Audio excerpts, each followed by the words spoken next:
Bem-vinda e bem-vindo. Esse é o primeiro episódio de uma série de conversas que a gente vai ter aqui no Lar Montessori, dentro de um pacote de conversas chamado Dicionário Montessori. O Dicionário Montessori foi escrito pela Annette Hines. Ele é um documento de algumas poucas páginas, escrito pela Annette Hines, que foi uma grande formadora montessoriana, vinculada à Associação Montessori Internacional. Esse dicionário Montessori, ou glossário Montessori, a depender da tradução que você fizer, ele é um vocabulário que a Montessori desenvolveu. Então entram palavras como mente absorvente, embrião psíquico, planos do desenvolvimento, esses termos, todos esse jargão, num certo sentido montessoriano. E às vezes essas palavras ficam perdidas, assim, o sentido dessas palavras fica perdido pra gente. E a ideia do dicionário que a Annette Hines escreve e a ideia desta série de conversas é que a gente se aprofunde em cada um desses termos propostos pela Maria Montessori. Às vezes ela vai pegar palavras que são utilizadas em outros lugares com outros sentidos e ela vai utilizar de formas muito específicas. Às vezes é um termo que ela cunha, que ela desenvolve para um uso específico que ela está precisando naquele momento. Maria Montessori foi uma psiquiatra que trabalhou ao longo de toda a primeira metade do século XX, no final do século XIX e toda a primeira metade do século XX. Naquela época, ela não tinha acesso à mesma ciência que nós temos acesso hoje. Não era possível, por exemplo, para ela olhar o cérebro humano funcionando, né? Quando ela olhava para o cérebro, ela só conseguia ver ali a estrutura, vamos dizer. Não dava para ver o funcionamento. Então, tem um monte de palavras que a Montessori vai desenvolvendo, vai criando, vai mudando o uso ao longo da vida dela, para conseguir descobertas que ela fazia sobre o comportamento da criança e que nem sempre ela conseguia ligar ao cérebro. Ela sabia ali, mas não dava por causa da tecnologia da época para olhar que coisa é essa, que conexão era essa. A Montessori também tem uma visão de educação que para a época dela é absolutamente transformadora. Ainda hoje é uma visão de educação décadas à frente, talvez séculos, tomara que só décadas à frente, daquilo que a gente consegue fazer na maior parte das instituições educacionais em funcionamento nesse começo de século XXI. E por causa dessa transformação profunda que a Montessori propõe para a escola, ela precisa criar um vocabulário. A gente precisa de palavras novas para fazer coisas novas. E ela cria esse vocabulário, a gente também vai explorar isso. E aí, uma última parte do vocabulário que a Montessori propõe tem a ver com a visão de sociedade, a visão de mundo que a Montessori enxergava, né? Ela tinha uma perspectiva de educação para a paz. E essa visão de educação para a paz, que é a moldura do método Montessori, é aquilo que está ao redor de tudo e é o norte, a direção para a qual a gente aponta os nossos esforços no método Montessori, na educação montessoriana, isso também é uma realidade nova que demanda um vocabulário novo. Então, nós vamos, ao longo de várias conversas, explorar cada uma dessas palavras que a Montessori cria ou passa a utilizar de uma maneira nova na obra dela. A primeira palavra que a gente vai conhecer mais de perto é adaptação. É a palavra de hoje. Adaptação. E a gente vai explorar o que a Montessori queria dizer com esse termo. A Montessori usa o termo adaptação em vários momentos da sua obra, mas ela usa de forma especialmente profunda, especialmente interessante, no livro A Mente da Criança, que foi publicado no Brasil por muitos anos como Mente Absorvente e é publicado ainda em inglês hoje como Absorbent Mind. E o título original e o título atual em português, Mente da Criança. esse livro é um livro muito, muito importante na obra da Maria Montessori. Ele é resultado de um curso que a Maria Montessori oferece. Eu nunca me recordo corretamente se na Índia ou no Sri Lanka. Eu acho que no Sri Lanka. No final da década de 40. E aí esse curso é anotado pelos alunos e aí ele é transformado numa versão preliminar do livro.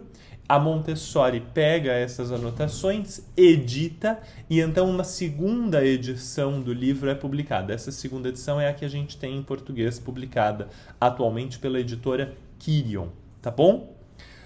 O livro A Mente da Criança trata disso mesmo, trata da mente da criança. E quando a Montessori fala de adaptação, no capítulo O Embrião Espiritual, ela diz o seguinte para nós: o primeiro período da vida da criança é um de adaptação. Precisamos entender bem o que é que nós queremos dizer por adaptação nesse sentido e distinguir isso do tipo de adaptação que é realizado pelos adultos. Então vamos lá, vamos começar com essa distinção, porque a gente escuta, não é, o termo adaptação e a primeira coisa que nos vem à mente é submissão.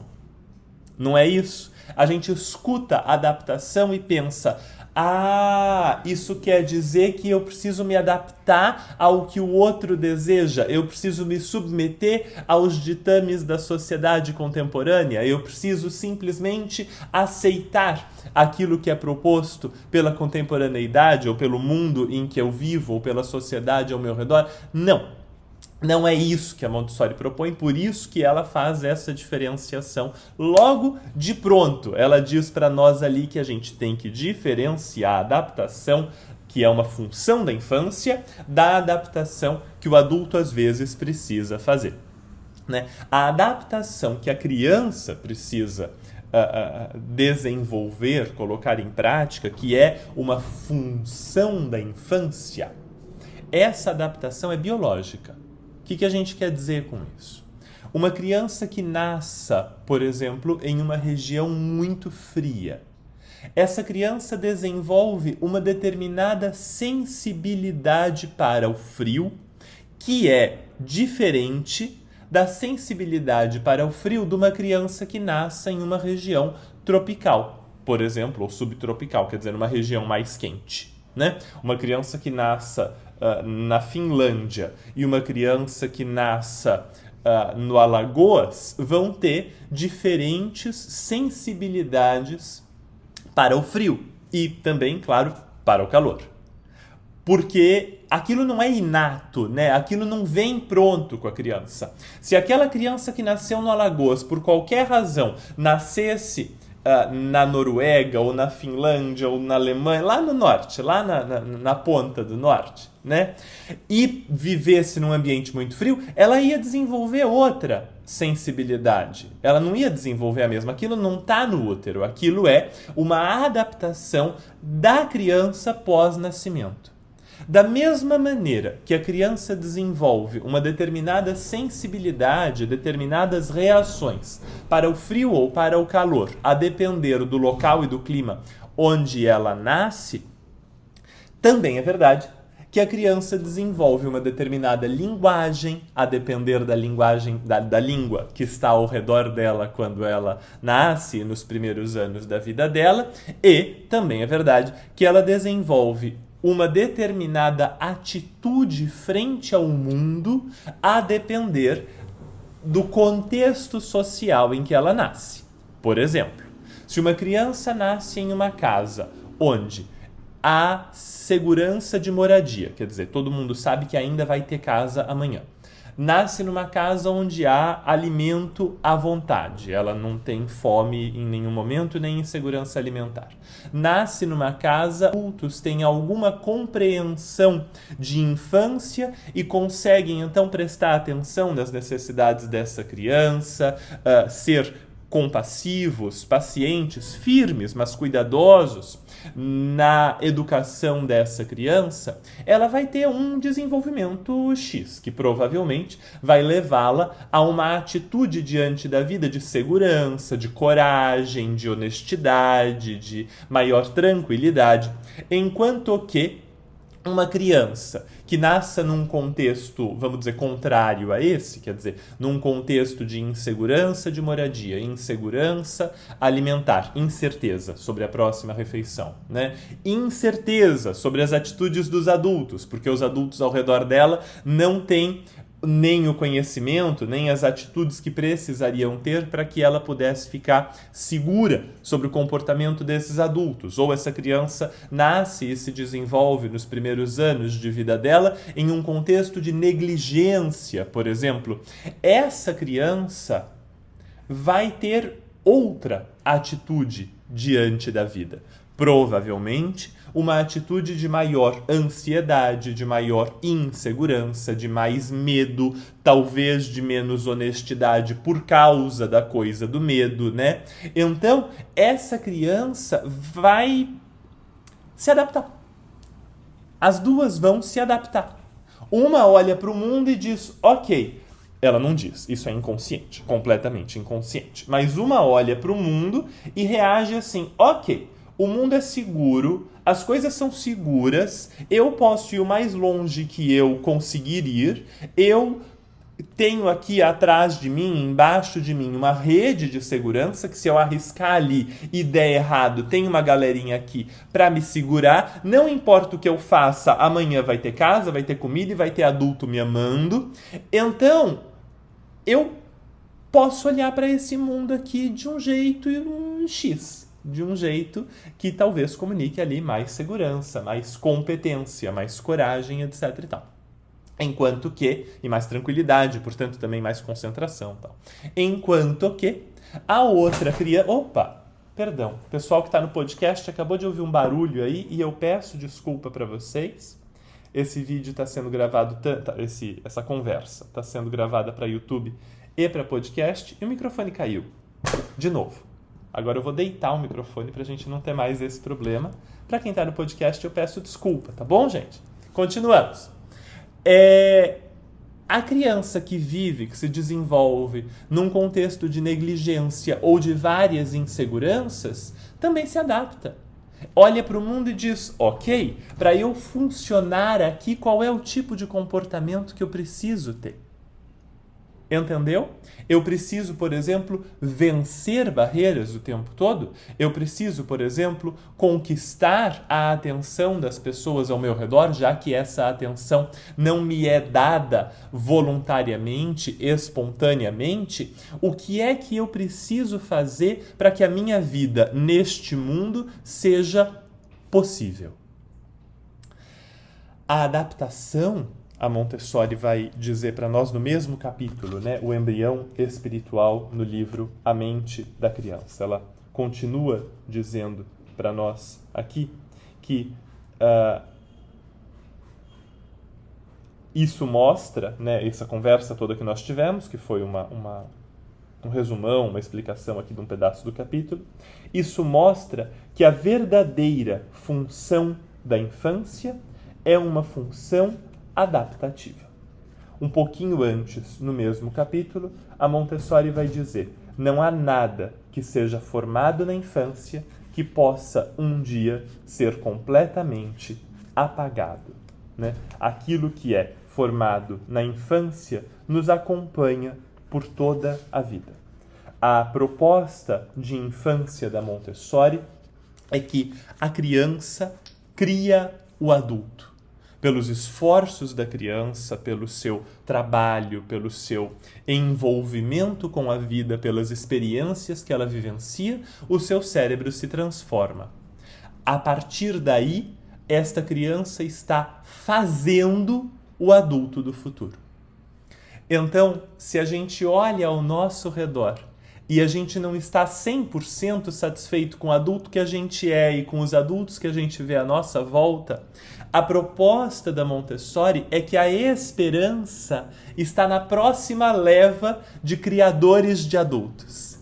E é claro que não são as crianças as responsáveis por essa criação de adultos do futuro. As crianças se adaptam. Então, não é que a gente vai apostar todas as nossas fichas nos esforços da criança e dizer, bom, a criança, palavras da Montessori agora, a criança é uma promessa e uma esperança para a humanidade. Então, ok, se a criança é a promessa e a esperança, eu posso descansar. Porque não sou eu a promessa e a esperança, é a criança ali. Então, eu posso descansar e só acreditar ali que ela vai redimir essa humanidade inteira. Adoraria? Adoraria. Mas não é assim. Por quê? Porque a criança cria o adulto por um processo de adaptação. Então, se a criança hoje tem 2 anos, a criança que ela será aos 9 depende do mundo em que ela vive aos 2, aos 3, aos 4, aos 5, aos 6, aos 7, aos 8. O adolescente que ela será aos 15 depende do mundo em que ela vive nos anos anteriores. Porque ela se adapta a esse mundo. O adulto que ela será aos 30, aos 40, depende do mundo em que ela viveu na primeira infância, na segunda infância, na adolescência. Tá dando? Então, a criança é uma promessa e uma esperança para a humanidade. E essa promessa e essa esperança se cumprem em um contexto de adaptação. Portanto, a gente transforma o mundo da criança para que a criança transforme o mundo. A gente transforma as condições de segurança, de moradia, de higiene, de alimentação, de saúde e, claro, as emocionais, as sociais, psicológicas, as condições ao redor dessa criança, portanto, o mundo biofísico, psicossócio em que essa criança vive, para que ela possa fazer um adulto diferente. E esse adulto possa, então, criar um mundo diferente no futuro.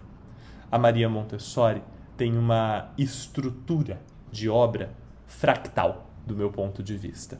O que quer dizer isso? Fractal, fractais, são estruturas que se repetem inúmeras vezes na natureza. Então, algumas árvores, por exemplo, se você olhar para a árvore, a forma como o galho se divide é a mesma maneira que o galhozinho vai se dividir cada vez mais na ponta. Essa estrutura vai se repetindo até a pontinha, né? Algumas plantas têm estruturas fractais, porque elas vão se repetindo em estruturas cada vez menores, né? Eu digo que a obra da Montessori tem uma estrutura fractal porque a gente pega a palavra adaptação, por exemplo, que a gente olhou hoje, e dentro dessa palavra a gente encontra a abordagem inteira da Maria Montessori. A palavra que a gente vai conversar na nossa próxima conversa é mente absorvente, que é quase que uma continuação lógica desta conversa aqui. A nossa próxima é mente absorvente. E quando a gente fala de mente absorvente, outra vez a gente vai ver o método Montessori inteiro, as descobertas da Montessori inteiras contidas dentro de uma outra palavra. E isso vai acontecer muitas vezes ao longo desse dicionário falado do método Montessori. Eu espero que esse primeiro episódio da série tenha sido interessante para você. Por favor, deixa comentário, deixa pergunta, interage, faz aí as coisas que dá para fazer. Eu vou deixar na descrição, tanto do vídeo no YouTube, quanto do podcast no Spotify, o link para você fazer perguntas. E aí, a partir do próximo episódio, a gente pode ter perguntas respondidas no final de cada conversa. Tá bom? Foi um prazer conversar com você hoje. Eu encontro você de novo na semana que vem. Eu ainda não defini os dias que os episódios vão sair, mas eles serão semanais. E a gente vai ter aí semanas e mais semanas de bate-papo. Seja bem-vinda e seja bem-vindo. A gente se encontra de novo na semana que vem. Até lá, uma ótima semana para você e, sobretudo, uma ótima semana para as crianças que convivem com você.